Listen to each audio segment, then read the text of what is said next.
Live from the campus of Penn State University, this is PSN News. It's Monday, November 14th. We have all you need to know about East Hall renovation plans and Penn State's record-high research expenditures. We also have more on the Alex Jones conspiracy trial, along with entertainment, sports, and weather. Stay tuned.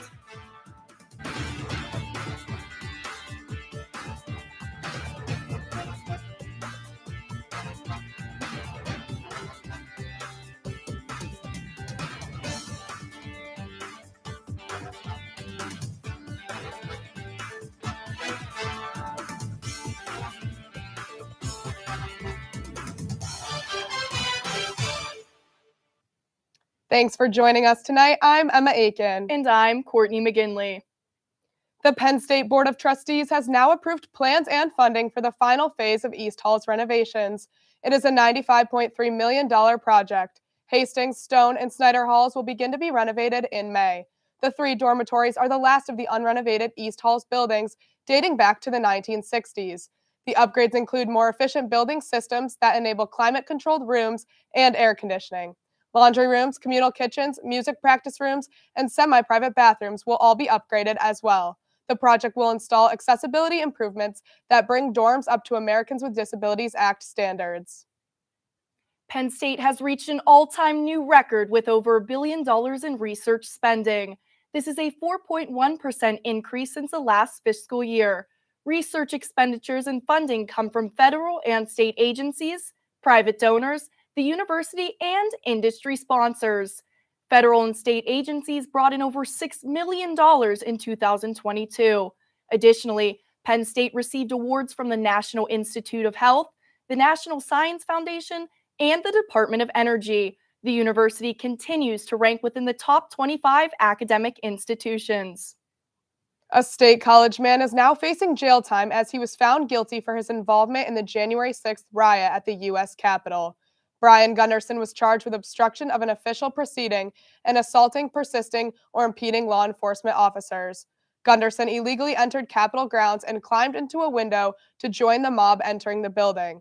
The U.S. Attorney's Office reports that Gunderson was arrested on January 25, 2021, and is to be sentenced on January 27, 2023. He will face a maximum of 20 years in prison on the obstruction charge and 8 years in prison for assaulting, resisting, or impeding law enforcement officers. The Student Committee for Defense in Solidarity is demanding the Centre County District Attorney and Penn State University Police and Public Safety to drop the charges against student Bram Woolley. Woolley was a protester in opposition to the Uncensored America event featuring Proud Boys founder Gavin McInnes. The student is facing 3 misdemeanor charges for failure to disperse upon officers' orders, disorderly conduct in a hazardous and physical offense, and defiant trespassing. An Instagram post made about the incident reads that Woolley's arrest was, quote, solely political and an attack on all anti-racist students, faculty, and community members, unquote. Temperatures are beginning to drop rapidly here in Happy Valley with the holiday season right around the corner. Jeremy Laguerre with Campus Weather Services has more details on today's weather report. Take a look.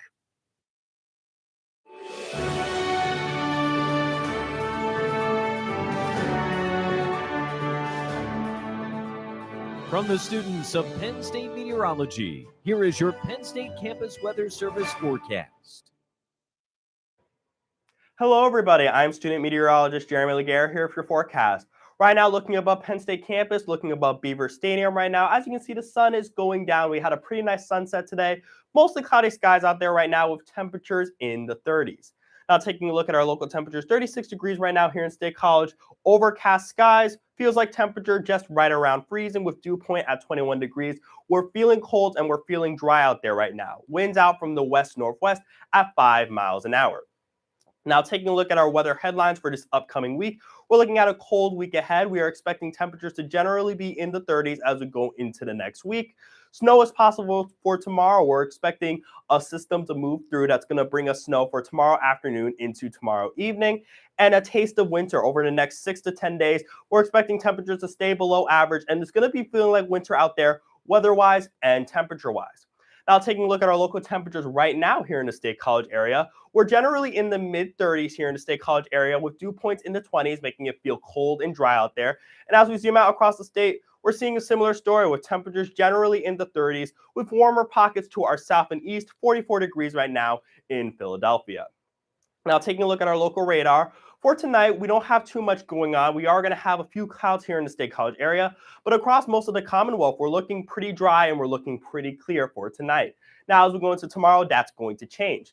Clouds will begin to move in tomorrow morning, and then as you can see by tomorrow afternoon, we're snowing across a large portion of the state with rain in a few southern pockets here and there. Now, as we go throughout the day, snow is going to continue into tonight. And as we go into the night, you can see we're going to be seeing a wintry mix Tuesday night here in State College area, and that wintry mix will transition over to rain later overnight. Now, as you can see, the system will move out of our area, and by Wednesday, we may have a few snow flurries, maybe a little rain drizzle here and there, but overall, we're mainly dry on Wednesday, but we still will have clouds sticking around. Now, how much snow are we expecting from this system tomorrow? Anywhere from 1 to 2 inches. Mainly snow will be concentrated in central portions of the state, like here in State College. We're expecting just above 2 inches of snow from this system. Now, taking a look at our temperature outlook, like I said, we're going to be feeling like winter out there. And as you can see, across most of the country, we're expecting below average temperatures, especially here in the Midwest, Mid-Atlantic, Northeast region. Temperatures will be well below average here for the next 6 to 10 days. So it's definitely going to be cold, and we're definitely going to be feeling like winter out there. 27 degrees is the expected low for tonight with partly cloudy skies, not too much going on for tonight, but that will change into tomorrow as we are going to be seeing afternoon snow, and the beginning of the day will be mostly cloudy. Afternoon snow continuing into the evening, and then overnight we're going to be seeing some rain on the back end of that system. Now, taking a look at our 7-day forecast, like I said, for tomorrow, afternoon snow for tomorrow and tomorrow evening. As on the back end of that system, we're going to be seeing some rain. For Wednesday, a wintry mix is expected. We may see some snow showers, maybe some rain showers, but overall not as significant as what we're going to be seeing on Tuesday tomorrow. Going into Thursday, a similar story to Wednesday. We may have a few snow showers or rain showers around, but overall nothing significant. Now, as we go into Friday, the sun's going to try to peek through a little bit on Friday, but Friday is going to be mainly overcast. As we go into Saturday and Sunday, we're going to be seeing partly cloudy conditions on Saturday, and Sunday we clear up and we're going to be seeing sunny skies. Sunday is going to be very cold with highs just at freezing. And then as we go into the beginning of next week, high of 36 with partly cloudy conditions, feeling like a typical winter day in November. I'm Jeremy Laguerre. I hope everybody has a great day.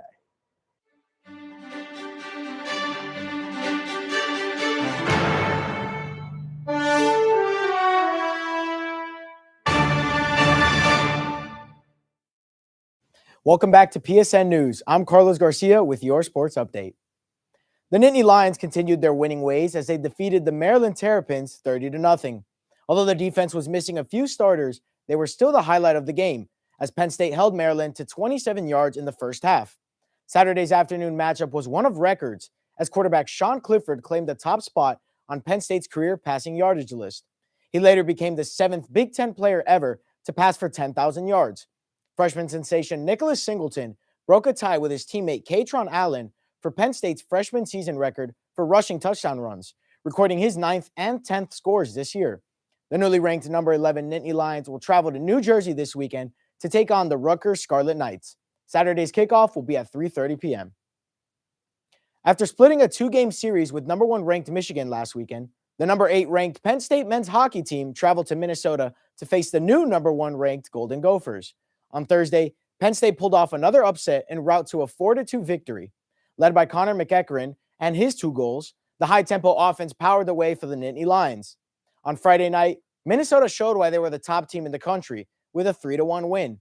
For the Golden Gophers, it was Bryce Brodzinski who netted 2 shots and carried the team to victory. Penn State will travel back home to Pegula to face off against the Michigan State Spartans this Friday and Saturday. The 2022 FIFA World Cup in Qatar kicks off in just under a week, with the international contest set to begin on November 20th. This year's games are highlighted by the plethora of worldwide talent all gathering on the same stage. For soccer legends Lionel Messi and Cristiano Ronaldo, they will look to emerge victorious with their respective squads, Argentina and Portugal, in their final World Cup appearances. For the home team, The United States face tough competition in the pool play, where they will battle it out against Wales, Iran, and England. The Americans' first match will be on November 21st against Wales. That's all for your sports update. After the break, Tusha Pham has the latest updates from the entertainment world. Stay tuned. Hey everybody, thank you for tuning into this edition of Penn State Sports Night.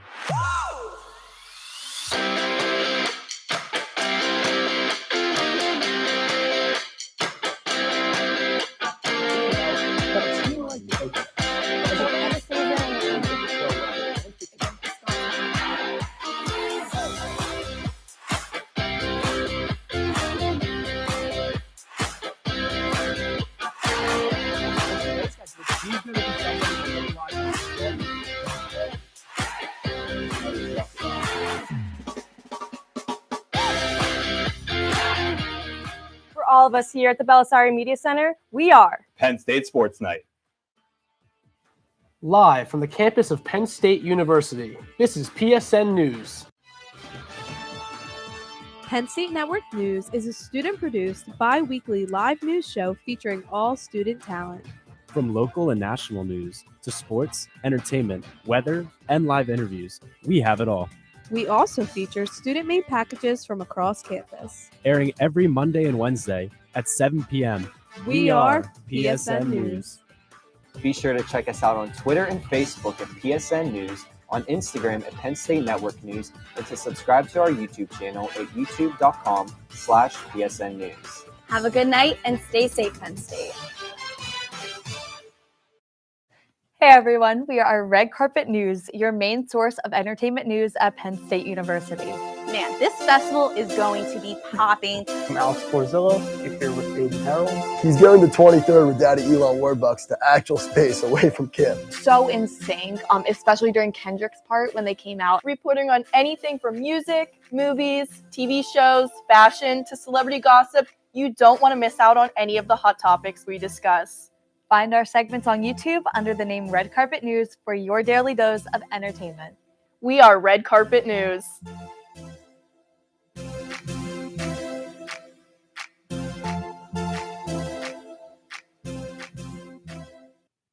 Welcome back to PSN News. I'm Tusha Pham with your entertainment update.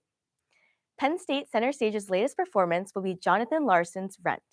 The show is directed and choreographed by Kristen O'Grady, with music directed by David Wolfson. This Tony Award and Pulitzer Prize-winning phenomenon tells a story of a group of young artists struggling to follow their dreams under the shadow of the AIDS epidemic. Previews start on November 15th and 17th, with opening night on November 18th at 7:30 p.m. in the Pavilion Theater. Evening performances at 7:30 are $25, the preview performance at 7:30 p.m. is $20, and tickets for students are $12.50. Additional show dates and information can be found on the Penn State Center Stage website. The musical will leave you wanting 525,600 minutes more singing and dancing. In need of a good laugh, comedian Nate Bargatze is set to perform at the Bryce Jordan Center this Thursday, November 17th at 7 p.m. The Grammy-nominated comedian and podcaster is bringing the Raincheck Tour to Happy Valley. The Nashville native is best known for his stand-up comedy routines and has performed live on shows such as Late Night with Conan O'Brien and The Tonight Show starring Jimmy Fallon. Bargatze has received recognition for Best Comedy Album at the 2022 Grammy Awards and is also the host of the Nateland podcast, which he calls a podcast about nothing. Tickets went on sale last Friday, November 11th at 10 a.m. and prices start at $39.75. The 2022 MTV Europe Music Awards were held on Sunday, November 13th in Germany to celebrate the best music of the year and the biggest artists around the world. No surprise here, Taylor Swift was the big winner of this year's MTV EMAs. She took home 4 awards: Best Artist, Best Video, Best Pop, and Best Long-Form Video for All Too Well, 10-minute version, Taylor's version. Alongside her, winning Best Hip Hop and Best Song for Super Freaky Girl was Nicki Minaj. Harry Styles won in the Best Live category.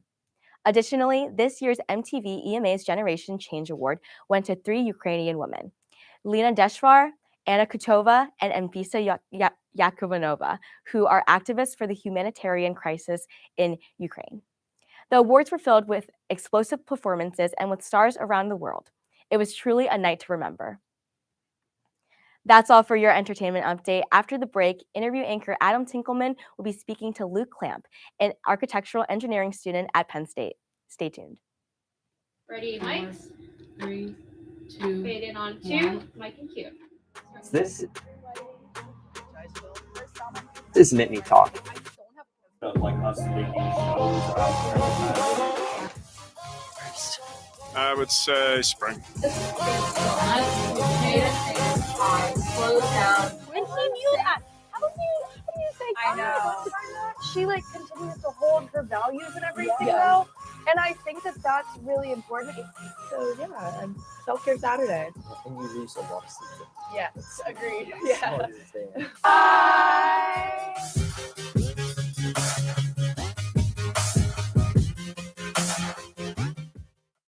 Hey everyone, welcome to Culture Central. My name is Jaden Stewart, What's good, everybody? My name is Eric Pichardo, and we are your hosts creators and executive producers of Culture Central.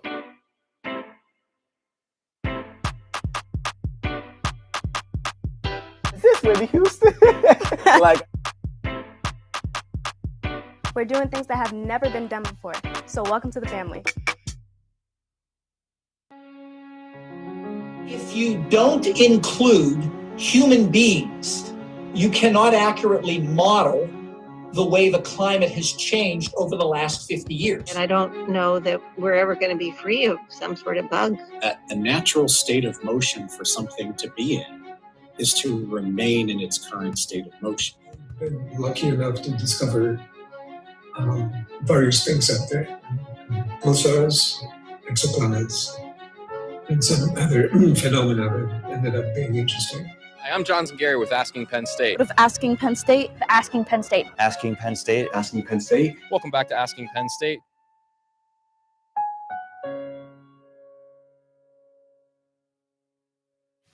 Hello and welcome back to PSN News. I'm Adam Tinkleman, and here with me tonight is Luke Clamp, an architectural engineering student at Penn State. Luke, thank you so much for coming in tonight. Thank you so much for having me. Well, Luke, I wanted to start pretty simple. My first question is, what drew you to architectural engineering? So for probably 2 years or so, I had to really sit down and think about it because for a long time, I wanted to be an architect. Throughout most of my life, all of the people I looked up to, my parents, so on, I was called creative, that kind of stuff, stuff that everybody would tell their kid, but, it kind of sat with me. I love painting, art, that kind of stuff. And so for a while, I had to think between architecture and architectural engineering. And at the end of the day, what I decided was if I was an architectural engineer, I would be able to be behind the scenes more a lot. Right. So my ultimate goal at the end of the day, if I can be in a career where I can help other people, that would be perfect. So I went with architectural engineering because I would be able to help build or construct these environmentally friendly buildings, more secure buildings, better resources for your building so they don't collapse, that kind of stuff. So that's pretty much the gist of why I'm here. Yeah. And what would you say the key differences between being an architect and an architectural engineer? So granted, I haven't had a lot of official college classes for being an architect, but from my high school classes, an architect is the person that will design the building. They'll be the person that does the walls and that kind of stuff. Right. They'll be this room has this much square footage, that person. An architectural engineer, on the other hand, they're the person that calculates to make sure that the roof doesn't collapse in and hurt anybody inside. My professor, we were talking about it, and he had said that one of the biggest differences between an architect and an architectural engineer is an architect will be memorialized within the building, but an architectural engineer, if you're a mechanical architectural engineer and you're doing the AC system, you really don't want people to think about what you did for the building. Right. If you have an air filtration system that's not working right, if you think of it like a heart, you only ever really realize that your heart is there when it stops working, which is problematic. Wow, yeah. So kind of sleeking in the shadows and helping others without letting them know, really. Yeah. That's a pretty profound answer, but I like that analogy. So it's really an architectural engineer, all that stuff like the air filtration, the pipes, that's meant to be kind of hidden away. That's not what's meant to be seen by the people using the building. Yeah, you could walk into a building and it could be an art feature that you see all of the exposed barbed wire or whatever is there, but really most people aren't going to find that attractive. Right. So a lot of times you want to tuck that away. That's the architectural engineer's job. And architectural engineering is a STEM major, isn't it? Yeah. So I know from just from personal experience, I am a film production major. So I could never imagine doing anything in STEM. And I think there's a lot of kids that have a similar opinion. Looking at STEM majors can be a little intense. It can seem kind of intimidating. So what did you think when you were really deciding on what you wanted to do? Did you feel that kind of intensity? Yeah, definitely. To be perfectly honest, I would describe it simply as being scared, kind of, because I hate chemistry, I hate calculus, that kind of stuff. Yeah. And so really all it is having the mindset of learning the different equations and that kind of thing, so that you can do what you have to do at the end of the day. As much as I don't like putting together molecules in chemistry, it's something that I have to push through. So I think really it is just a mindset of, all right, this is something I have to learn. Once it's all said and done and I know all this information, my major will start to show a little bit more. My architectural engineering class that I like right now, I love it a lot. But the other actual courses involved with it, I could live without. Yeah, right. But, good experience nonetheless. So to answer your question of would it be intimidating, I would say it depends on your mindset. It really depends on your person. Yeah. So anybody who was like, I'm going to be a film major, of course, looking in on doing calculus 2 and that kind of stuff is going to be difficult. But if that's what you're into, then yeah. Yeah, and I know for a fact that I wouldn't struggle with a chem class, but I'm sure, especially with film production, there are a lot of gen eds in these first 2 years. So I understand the idea of just kind of pushing through some classes at first. But that does beg the question, how much work that actually pertains to architectural engineering are you doing right now? Is this first year very heavy for you, or is it more gen eds? Actually, I hate to word it as disappointing, but I only have one architectural engineering class right now, and it's my seminar. So we're going over the basic ethics of the career and that kind of stuff. Right. But I'm super excited for the years to come, like the light lab and forensic structure and that kind of stuff. I love that kind of stuff, finding out will this building be able to withstand the temperature or weather, whatever has to be in. I like that kind of stuff because it's forensics. I also like psychology and that kind of stuff. So that's the department that I like. I don't really like all the equations and calculus and chemistry, whatever. So so what math and science specifically is actually required for you? I'm assuming there's a fair bit that you need to do. You mentioned calculus, but what are the biggest ones that you are having to do right now? So this year I have calculus and chemistry are my 2 big math classes. And then next year I will have chemistry 2. I was supposed to have chemistry 111 this year, but I pushed it back a semester because if I can, I will. Of course, naturally. Yeah. But yeah, so I have that long lab next semester, which, not architectural engineering. So I'll get through it. And would you say coming into architectural engineering, you've had any hobbies or things that you've practiced in high school that have really helped you get started? Yeah, so in high school, it's actually a funny story because I wanted to be in my architecture class ever since I was a freshman year. I was kind of got that thing in my head. And so I wanted to do it first year, didn't get it on my schedule. Next year, no change. So I wound up emailing the teacher and I was like, hey, I've been trying to get this for 3 years now. Can I please get into your class? She goes, oh yeah, we'll put you in architectural 3. I was like, you're just going to boot me all the way up to the end? She was like, yeah, sure, that's fine. So I got to see all of the Revit and that kind of stuff for the architecture side. And then while I was doing my forms for college, it was a very last minute decision to go into architectural engineering. All of the other colleges I applied to, architecture, but architectural engineering was just Penn State. And I wound up going here, so. So Luke, we do have to wrap this up. We're running a bit low on time, but just for one final question, any students that are coming to Penn State who want to do some kind of STEM major, what is one brief piece of advice that you'd have for them? I would say definitely keep an open mind and to try and dive into your creative aspects as much as you can, because that's really what we need, problem solving and your ability to think outside of the box, so to say. Yes. So, well, Luke, thank you so much for being here and giving us your time tonight. Thank you for having me. It's been a pleasure. Same here. And next up, Emma and Courtney will bring us the latest news from across the nation. We will be right back. Hey, everybody. Thank you for tuning into this edition of Penn State Sports Night.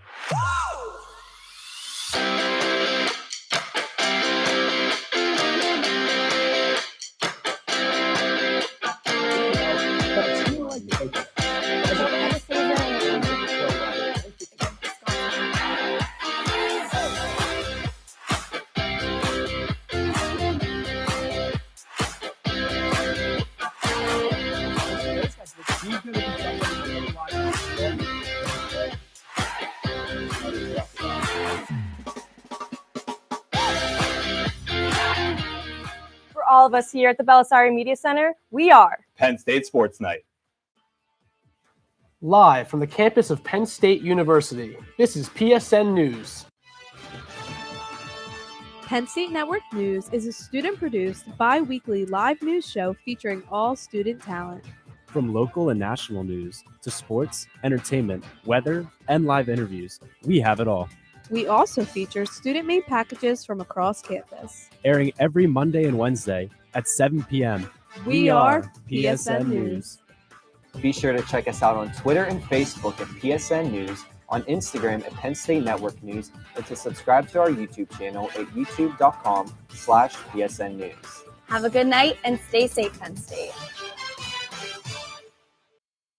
Hey everyone, we are Red Carpet News, your main source of entertainment news at Penn State University. Man, this festival is going to be popping. I'm Alex Porzillo, here with Aiden Harold.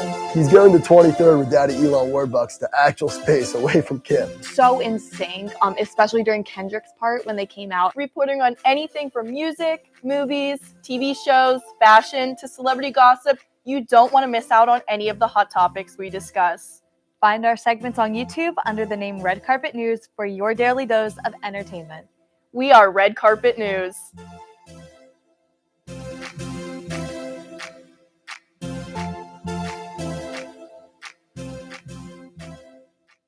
"11 Temple University students were robbed at gunpoint inside of their apartment complex on Friday morning.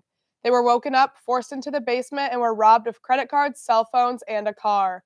Philadelphia police report that the incident happened along the 1300 block of North 15th Street around 6 a.m.